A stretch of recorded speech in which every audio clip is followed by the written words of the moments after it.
भाई अगर आप जेल में गए हैं, अदालत ने फैसला दिया है, तो आप इस्तीफा नहीं देंगे। नैतिकता अगर राजनीतिक जमात भूल गई, उसे याद दिला रही है सरकार। गलत क्या है इसमें?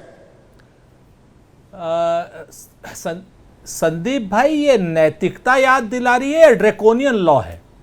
ये लोग नैतिकता की बात कर रहे हैं या हिटलर शाही की बात कर रहे हैं? इस बिल का तो सही नाम 130वां संशोधन नहीं होना चाहिए। इस बिल का नाम तो तख्ता पलट कानून होना चाहिए, क्योंकि ये कानून तो आप तख्ता पलट करने के लिए ला रहे हैं। ये कानून तो आप प्रधानमंत्री से लेकर प्रधान तक जो डिक्टेटर बैठा होगा दिल्ली में, उसमें उसके हाथ में ताकत होगी कि प्रधानमंत्री से लेकर प्रधान तक का कुछ भी वो चेंज कर दे। आप हमको बताइए कि पिछले 2014 से 5,800 से ज्यादा मुकदमे ईडी ने प्रतिपक्षियों के खिलाफ लिखे, और जिसमें मात्र 14 पर कार्रवाई हुई है, वो भी पुराने 2014 से पहले के केसों पर। और पीएमएलए कानून के अंतर्गत जो लोग भी जेल में गए, उनको 6 महीने से पहले, 1 साल से पहले उनको जमानत नहीं मिलती। तो आप हेमंत सोरेन जैसे आदमी के ऊपर मुकदमा डालिए और उसके बाद उसको जेल में भेजिए और उसकी सत्ता पर काबिज हो जाइए। सीधी सीधी सी थ्योरी है।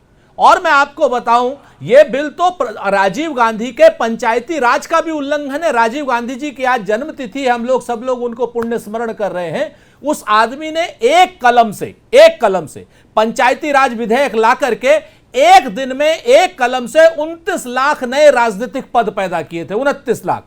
उन सब पर भी ये क्या नाम पूरी तरीके से ड्रैकोनियन लॉ जो है लागू होगा, और एक दिन में उनकी जो शासक की मंशा होगी, वो शासक की मंशा के अनुरूप होगा। और ये उसी तरीके से भी होगा।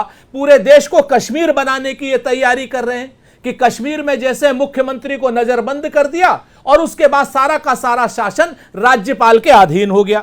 आप इस चीज को देखिए ना कि जिस तरीके से ये लोग ये सारी की सारी चीजें कर रहे हैं, तो इनकी मंशा पर प्रश्न उठे तो क्यों ना उठे? आप बताओ हमको। अगर आप हमको ये जो तो आप मंशा पर सवाल उठा रहे, नैतिकता की सिर्फ दुहाई ना दी जाए, वो नैतिकता का पालन करते हुए भी राजनीतिक दलों को दिखना चाहिए। इसमें इतनी बड़ी चिंता क्या है सुरेंद्र राजपूत? देखिए, नैतिकता का पालन अगर करना होता तो नैतिकता का पालन तो भारतीय जनता पार्टी के केंद्रीय मंत्रिमंडल में मेघवाल साहब को करना चाहिए, या अश्वनी वैष्णव को। अश्वनी वैष्णव के जमाने में सबसे ज्यादा रेल दुर्घटनाएं हुई। इस्तीफा दिया क्या उन्होंने?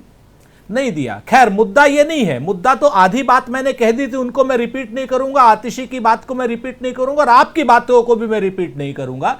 मैं आपको 3-4 चीजें और नहीं बताता हूं संदीप भाई। जहां से मैंने छोड़ा था मैं वहीं पर करता हूं। 5,000 केस विपक्ष के ऊपर है, वो भी आपने बता दिया। मैं आपसे एक चीज पूछता हूं, छोटी सी बात है। इस बिल को इन्हें सेलेक्ट कमेटी में ही भेजना था, तो सेलेक्ट कमेटी में भेजने की जगह इन्होंने बिल को इंट्रोड्यूस करने से पहले वाइडर कंसल्टेशन किया नहीं, तो क्यों नहीं किया? आप बताइए। इस बिल को पास तो कराना नहीं था इनको।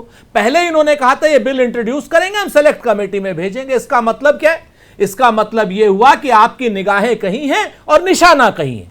आप इस बिल के मकसद को, आपका मकसद है राहुल गांधी की यात्रा को डिस्टर्ब करना, निशाना, मीडिया का अटेंशन। जी है, मैं बताता हूं ना कि राहुल गांधी जी की यात्रा को कहीं ना कहीं डिस्टर्ब करना मीडिया में। आप सुनिए सर, आप जैसे एक आध लोग जो है राहुल गांधी की यात्रा को मेन स्ट्रीम मीडिया में दिखा रहे हैं, उनको भी जो है इस बिल के ऊपर ले आना। आप बात समझिए। और दूसरा, मैं थोड़े हल्के तरीके से कह रहा हूं, इसको बहुत सीरियसली ना ले मेरे भाजपा के मित्र।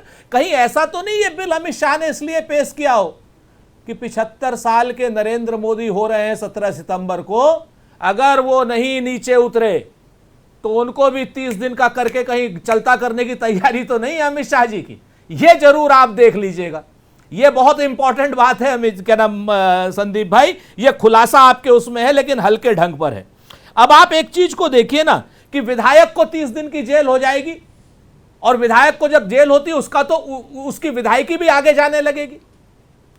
आप अभी मंत्री मुख्यमंत्री की बात कर रहे हैं, कैबिनेट मिनिस्टर की बात कर रहे हैं, तो कल की डेट में विधायक की जो विधायकी है वो भी आपकी क्या नाम आप भेज दोगे, उस क्या नाम जगह को भी खाली करोगे।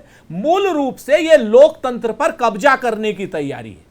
जो लोकतंत्र पर ये लोग कब्जा करना चाहते हैं, आज तो मंत्री, मुख्यमंत्री, प्रधानमंत्री की बात कर रहे हैं, कल ये एमपी की और एमएलए की भी बात करेंगे। आज इनकी सरकार है, कल आपकी भी आएगी। कोई आदमी जेल जो रहा है, राहुल गांधी कहते हैं अभी मोदी की सरकार है, हमारी आएगी तो तीनों चुनाव आयुक्तों को के खिलाफ सख्त कार्रवाई करेंगे। तो 2029 में अगर यहां पर राजनीतिक बदले प्रतिशोध की भावना से अगर इस कानून, अगर ये जब भी कानून बने इस्तेमाल होता है तो आप भी इसका बेजा इस्तेमाल कर लेना, आपका भी नंबर आ जाएगा। नहीं सर, हम इसको, इस कानून को बनने ही नहीं देंगे, क्योंकि भारत में लोकतंत्र की जननी 562 रियासतों को एक करके कांग्रेस ने इस देश का, हिंदुस्तान का नक्शा दिया है। आप बताइए, हिंदुस्तान के लोकतंत्र के डीएनए में कांग्रेस है। कांग्रेस ने संविधान बनाया है आम आदमी को अधिकार देने के लिए। राहुल गांधी गांव गांव जा रहे हैं, पांव पांव जा रहे हैं। राहुल गांधी नल को, नील को, कोल को, भील को, पिछड़े को, दलित को, आदिवासी को, महिला को, नौजवान को, किसान को अधिकार देने के लिए बीजेपी ने लगाई थी। उस वक्त जनसंघ था, प्रचंड गर्मी में लगातार जा, आपातकाल तो जनसंघ ने लगाया होगा जी। नहीं, आपातकाल कांग्रेस ने लगाया था और हमने उसकी माफी मांगी थी। और पहला मेरे ख्याल से पूरा केस होगा संदीप भाई, पूरी दुनिया का पहला केस होगा आपातकाल के बाद, जब संसद बैठी थी तो जब आपातकाल की क्या नाम भर्त्सना की गई थी संसद के अंदर, इंदिरा गांधी जी जिसने स्वयं आपातकाल लगाया था, उन्होंने भी उस आपातकाल की भर्त्सना की थी। अगर किसी से गलती हुई और उसने गलती की क्षमा मांगी है और उसकी भर्त्सना की है, उसके बाद क्या आप उनकी गलतियों के पीछे अपने आप को छुपाएंगे? इस तरीके की बेवकूफियां, फिजूल की, जाहिलपने की बातें करेंगे? जिन लोगों ने आपातकाल लगाया था माफी मांगी, आज की डेट में अघोषित आपातकाल लगा हुआ है, उस आपातकाल की कोई माफी मांग रहा है? कोई सुनवाई है कहीं पर? आप बताइए, कहीं पर भी अगर आपकी सुनवाई हो तो वोटों की चोरी हो रही है, खुलेआम चोरी हो रही है, और ज्ञानेश गुप्ता खुलेआम धमकी दे रहा है, खुलेआम धमकी दे रहा है। किसके शह पर दे रहा है? आपके सामने है किसकी शह पर दे रहा है। लगातार हम कह रहे हैं कि 1 लाख वोट एक कंस्टिट्यूएंसी महादेवपुरा में चोरी हुए हैं, वो कह रहा है छोटी मोटी गलती।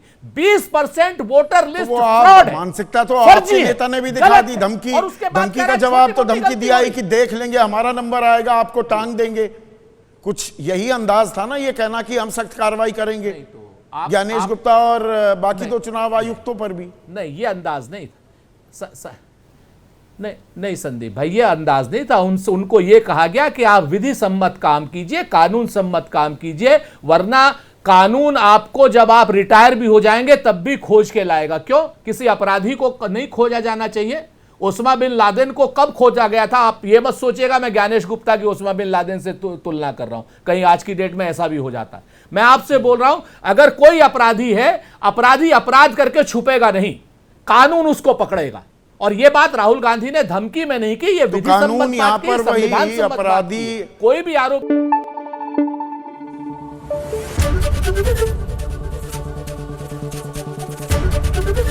एबीपी न्यूज आपको रखे आगे।